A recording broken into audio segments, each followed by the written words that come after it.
is that they do always look at you and they mean it. It's not just something that they're blowing hot air or whatever. It is for real when they say it. A lot of the positive things that we've got over the years from people, oh, you guys saved me through high school, or this happened and boy, your music helped me through this, or you guys have influenced me to play this. That relationship with the fans, stronger than most bands, do you figure? I think it's the strongest of any band. I don't think nothing compares to it. If these guys didn't do what they're doing now, as far as getting in touch with the fans, if they didn't want to do it, there'd be no sense in me doing my job. It's what they want to do. All I do is magnify what they want and what the fans want and try to meet on a certain level, and it goes over beautifully.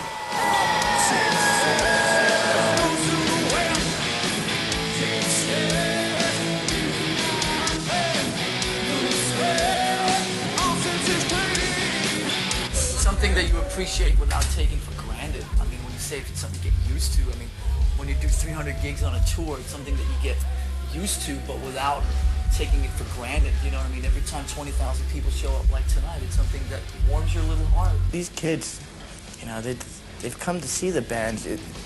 It'd probably make their day extra special if you go up to them and sign an autograph and talk to them. There's absolutely nothing wrong with it. I'm not gonna ever space myself from being public. I'm not going to become a hermit because of the popularity of the band. I think that can lead to some serious psychological problems. We're really nice guys, believe me. We're pretty easy to get along with. Contrary to what you might think of us, that we actually have feelings.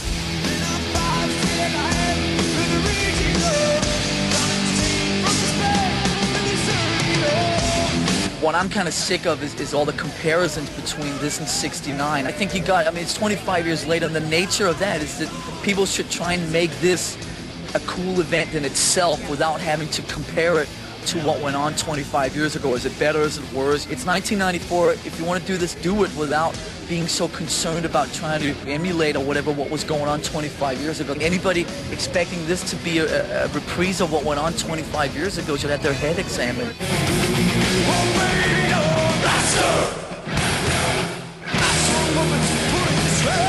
Anything to do with unity, I guess we like to be at the helm of that when it all takes place. Like this thing tonight, it always is a very cool thing. People from everywhere, all ages, sizes, colors, shapes, and everything enjoying the same music. Or lots of, diversity of music today, it's a beautiful thing. You're gonna break some shit. You just wanna break some shit. During Limp Bizkit, they started tearing up the scaffolding. Okay. So they're tearing down the stage, so we have to play on the ground, is that it? You're gonna break some shit. Woodstock for us was a great experience. We played a hard 1 hour and 45-minute set, played well. The only thing you could say is that the energy that was building, you could feel that something sooner or later was going to go down at some level, and luckily not too many people got hurt. But, when certain people sit there and incite the audience to do certain things, you're gonna break some shit. That's maybe not the smartest thing to do in retrospect. Groups obviously can't incite it. If you sit there and tell 200,000 people to start smashing shit up, some of them are dumb enough to do it. Lars is calling me fake and talking shit about my band, and it really hurt our feelings to know that a band that we like so much can just treat us like shit and talk so much shit. We're just fans of theirs.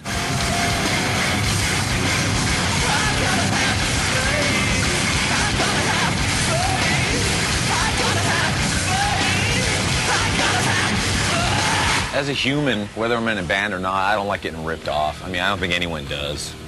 We just feel that we are.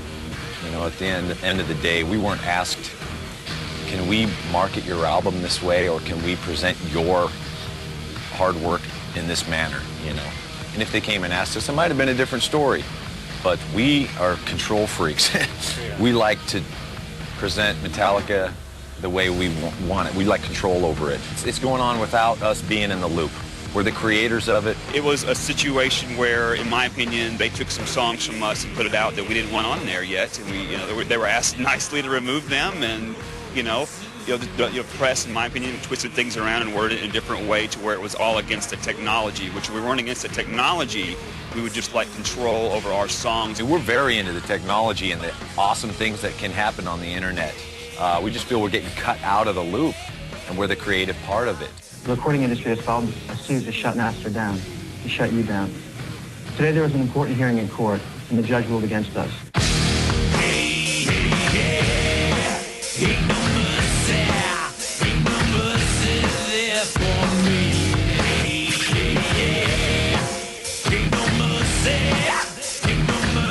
At the end of the day, it's not about the money. If people knew how much money we were putting into fighting this damn thing, they'd think something else. I think at some point I said it wasn't about the money, but nobody believed me. No, I mean, the idea is that if you make a record, you know, we sort of use an old-fashioned word. I don't know how many people like a record. This is a record. It's not vinyl. It's a record. It has 11 songs on it, and somewhere in there, in our own selfishness, we like to kind of think that these songs play off each other in a particular way. So if you're interested in acquiring these songs, then they all come together in a nifty little package. The idea of taking song 7 and kind of isolating that as a downloadable track is just not really where our heads are at right now, because, you know, if we wanted song 7 to kind of be its own thing, we would have made it available to be its own thing. One of those songs, you know, if you took them outside, it might get lonely and miss the other 10. Yeah. That would be fair. How would you? That's kind of sad. That would be, that makes me sad. You don't want to upset the song. Right? It became a press war. It wasn't even, he's like, who's right or wrong? You're both right. I mean, you believe this, you believe that. That's it. But all of the, you know, the greed thing got thrown in there, which was just, that was a button for us. At the end of the day, we want control over our stuff. Secretly, did a lot of people thank you for stepping up to the plate and saying what a lot of people felt? There was a lot of behind-the-scenes handshaking, and, you know, a lot of artists coming up to us and saying, "Good job, I fully agree and support you," and it was like, all right, you know, that's all great and all, but come on, you know, we need more than just a handshake and a pat on the back, you know. It was great that they had, we had their support, but damn it, you know, come on, make a stand, help us. You're seeing that now. Now that we're over it. Yeah. Now that we're over it. Now that the tide has passed, you know, people are actually like speaking their thoughts. Now that about we spent 2 years in therapy, you know, getting over all the shots we took and all the hatred that was thrown our way, I'm just finally able to go outside again now without, like, fearing that somebody's going to say something bad about me. One horse, one ass, one dog man, white knuckle ties. Through black and white.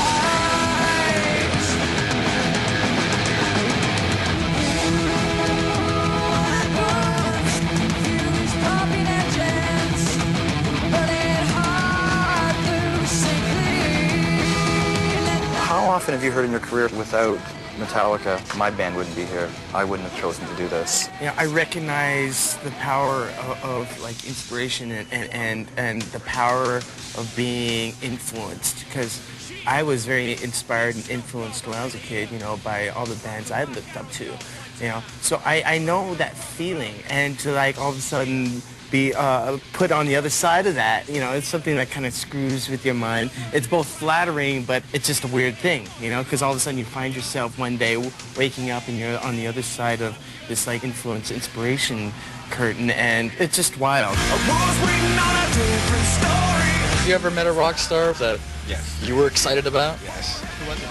In it was the Metallica tour, the Snake Pit tour in Edmonton. I'm not sure what year it was, but close to a decade ago. I don't think I was old enough to get in the bar, so I must have been 17. And it was a club in Edmonton called Rock Central Station. Metallica had told everybody that they were going to go there, and we didn't really think that they truly would. Sure enough, Lars Ulrich, the drummer, and James Hetfield, the front man for Metallica, walked in.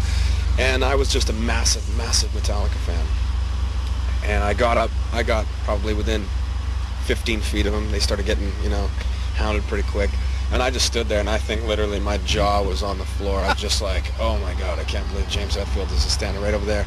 And he looked over, he looked right at me, and he was drinking a Heineken, and he just went to take a drink and looked over at me, and he kind of did that, like one of those, and then had a drink, and I swear to God, that one little stupid head nod must have changed my life. Hey, this is Limp Bizkit. Come on, my generation.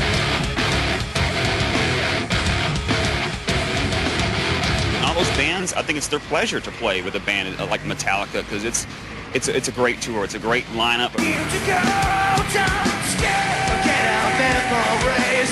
our responsibilities. A lot lot of us are doing music because of bands like Metallica. You know, we went to see these shows and we got inspired in that. And we're making music today because of groups like that. And to be able to go on the tour and maybe say thanks, something that we're happy to do. For me to say in this point of my career, to say that I've toured with Metallica is a huge thing for me personally, you know what I mean? It's a huge honor. They're strong, man.